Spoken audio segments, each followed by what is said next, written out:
ধন্যবাদ। আমি স্বাগত জানাই এই ভিডিওতে। আজকে আমি কথা বলবো স্যাড মানে সিজনাল ডিপ্রেশন বা বলা হয় শীতকালীন বিষণ্ণতা। অনেকের ভিতরে থাকে। এই যে আবহাওয়ার পরিবর্তন, শীত আসলে এক ধরনের মুড থাকে, গরম আসলে এক ধরনের মুড থাকে। আমরা সাইকোলজিতে বলা হয় স্যাড অর্থাৎ সিজনাল অ্যাফেক্টিভ ডিসঅর্ডার, যেটা একটা বিষণ্ণতার এক ধরন। এখানে বেশ কিছু লক্ষণ থাকে। আজকে ভিডিওতে মূলত ওই লক্ষণগুলোই বলবো এবং প্রপার ওয়েতে কীভাবে চিকিৎসা নিতে পারেন সেটিও বলবো।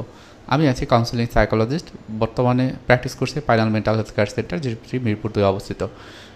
খুবই গুরুত্বপূর্ণ এই ডিসঅর্ডারটি যাদের ভিতরে থাকে, তাদের এই শীতকালীন সময়তেই মূলত বেশি সময় ধরে মন খারাপ থাকে। আশেপাশে যারা থাকে তারা কনফিউজড হয়ে যায় যে এই মেয়েটি বা এই ছেলেটি এই সিজনে ভালো থাকে, আবার সিজনে অন্যরকম সমস্যা হয়। আপনার গ্রামে বা শহরে অনেকের ভিতরে কিন্তু দেখা যায় যে ওর মুড চেঞ্জ হয় শীত গ্রীষ্মে, এটা একটা কমন।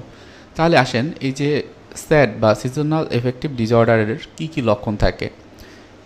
মোটামুটি ধরে নেবেন যে শীতকালীন পুরো ঋতুটাই দেখা যায় তাদের ভিতরে এই যে সিমটমগুলো থাকে। প্রথমে যেটি একটানা মন খারাপ থাকা, মানে মন যখন খারাপ থাকে তখন কারোর সাথে কথা বলে না, কারোর সাথে মেশে না, একাই থাকে। কেউ কোনো প্রশ্ন করলে সেই প্রশ্নের অ্যান্সারও দিতে চায় না, এবং এটা কিন্তু কন্টিনিউয়াসলি চলতে থাকে। একটা সময় হয়তো বা কারোর সাথে মেশাও সে বন্ধ করে দেয়। তার ভিতরে বিভিন্ন রকমের অবসাদগ্রস্ত অনুভব হয়। তার সাথে কথা বললে, মিশলে, তখন তার মনের কথাগুলো যখন আপনি বের করতে চাবেন বা জানতে চাইবেন, তখন দেখা যাবে সে আপনার কোনো কথা অ্যান্সারও দেবে না। সে দেখবে একই রকম থাকবে। অনেক সময় তার ভিতরে বিভিন্ন রকমের মানসিক চিন্তা থাকবে, যেটিগুলো অতীত নিয়ে। হয়তোবা তার ওয়েট লুজ হতে পারে, আবার ওয়েট গেইনও হতে পারে এই সময়গুলোতে। অনেক ক্ষেত্রে দেখা যায় তাদের যে আগ্রহ, জীবনের যে আগ্রহ, সেটি কিন্তু তারা খুঁজে পায় না। তারা কারোর সাথে মিশে না, নিজের কাজ যেগুলো তার করার সেগুলো করে না, প্রোক্রাস্টিনেশন হয়। অর্থাৎ আজকে না কালকে, কালকে না পরশু, এভাবে রেখে দেয়, আর কাজ আর আগায় না, সব কিছুতে আগ্রহী হারিয়ে ফেলে। একটা সময় হয়তো বা সমাজের মানুষের সাথে মিশতো, বা এই যে ফ্যামিলির মানুষের সাথে একটু বাইরে যেতে চাইতো, তাদের সাথে মিশে একত্রে কথা বলতো, কিন্তু সেই আগ্রহটা এখন আর নেই। এবং সে তখন নিজের প্রতি যে আগ্রহ সেটা কিন্তু কাজ করে না। তাদের খাবার এবং ঘুমের যে সার্কেলটা সেটি চেঞ্জ হয়ে যায়। আগে ঠিক টাইমে খাইতো বা একটা নির্দিষ্ট সময় ছিল, এখন সেই টাইমটা নেই। খাওয়া দাওয়া অরুচিবোধ থাকে, বা ঘুমের সমস্যা, যেমন হচ্ছে যে হয়তো বা আগে ঠিক সময়ে ঘুমোতে যেত, আবার ঠিক সময়ে উঠতো, কিন্তু এখন হয় না। অনেক ক্ষেত্রে তার যে প্রতিদিনের কাজগুলো, হয়তো বা সে যদি স্টুডেন্ট থাকে, সেই স্টুডেন্টের প্রথমে উঠেই ক্লাসে যেতে হতো, সেই ক্লাসগুলো মিস দেয়, বা সে জব পেয়ে হয়তো বা দেরিতে যায়। এটা নিয়ে একটা কনফ্লিক্ট হয় বসের সাথে, তার কাজগুলো আস্তে আস্তে থেকে যায়। এবং ওজন বৃদ্ধি করার যে বিষয়টি, অনেক ক্ষেত্রে দেখা যায় যে তারা যেহেতু বাসাতেই থাকে, অনেক বেশি ডিপ্রেস থাকে, এবং এবং এই সময়টাতে হয় তারা বেশি খাবার দাবার করে, এবং যার কারণে তাদের ভিতরে যে ওজন, তাদের যে ওজনটি সেটি বৃদ্ধি পায়। অথবা অনেক ক্ষেত্রে তারা খাওয়া দাওয়া একদম করেই না, যার কারণে তার এই যে ওজনটি একদম কমে যায়।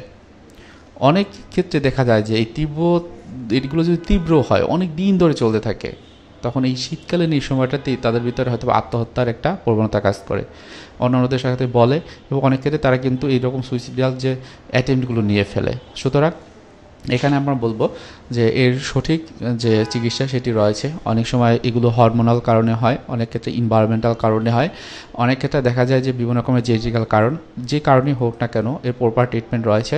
সেক্ষেত্রে একজন সাইকিয়াট্রিস্টের কাছে যেতে হবে, হয়তো বা মেডিসিনের মাধ্যমে তার মনের যে কষ্ট, রাগ, অভিমান বা এই যেগুলো যদি থাকে সেগুলো কমিয়ে নেওয়া হবে, করে নেওয়া হয়। এরপর একজন কাউন্সিলিং সাইকোলজিস্টের কাছ থেকে পরপর কাউন্সিলিং নিলে তার যে এই যে স্যাড বা সিজনাল এফেক্টিভ ডিসঅর্ডার বা শীতকালীন বিষণ্ণতা, এগুলো থেকে একদম সহজে খুব ভালোভাবে মুক্তি পাওয়া সম্ভব।